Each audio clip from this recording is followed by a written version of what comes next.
Okukeera kwaffe mu kibuga kye Soroti kwatuwadde omukisa okulondoola enteekateeka y'okuwandiisa abavuganya ku ntebe y'obubaka bwa paalamenti mu disitulikiti eno era nga kwabadde kuyisa bivvulu mu Soroti wonna.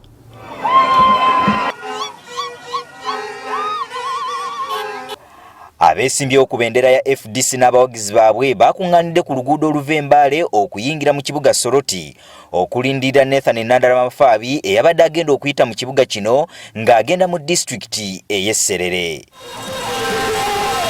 Abamu ku bawagizi bano babadde beesiize eggerenge owalangi za FDC nga bwe bazina amazina aga buli kika. Wano Nandala Mafabi ebiseera yamazeewo bigere n'ayolekera disitulikiti y'e Serere. Serere Nandala Mafabi yatuukidde mu gombola ya Atiira era n'ayogera n'abantu ababadde bamulindiridde.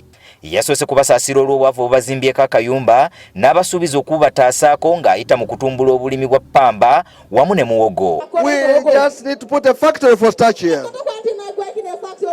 So that all the cassava they grow goes for starch. Nandala Mafabi yeeyongeddeyo ku kyalo Kikota n'aggulawo ofiisi za FDC mu disitulikiti y'e Serere wano nga we twasanze n'abasajja ababadde bambadde ng'abakyala ne tubabuuza lwaki basalawo okwambala bwe bati.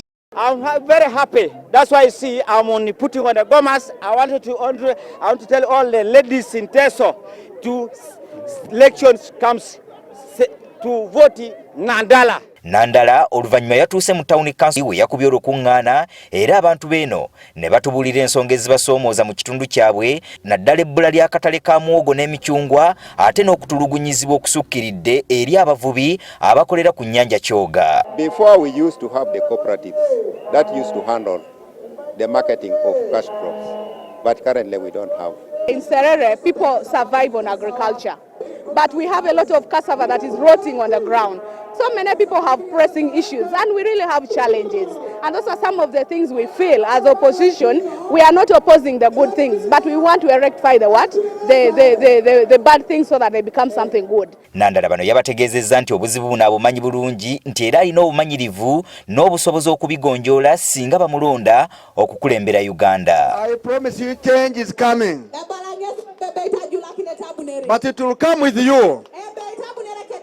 Because your vote is very important. I plead with all of you to go and vote the key. N'olunaku olw'enkya Nathan Nandala Mafabi agenda kubeera mu bbendo beno lino ery'e Teso mu disitulikiti y'e okwongera okumatiza abantu beeno nti yagwanidde okukulembera Uganda bamulonde mu kulonda okugenda okubaawo omwaka ogujja mu January. Gerald Damulira agafeeyo ku Spark TV wano mu disitulikiti ey'e Serere.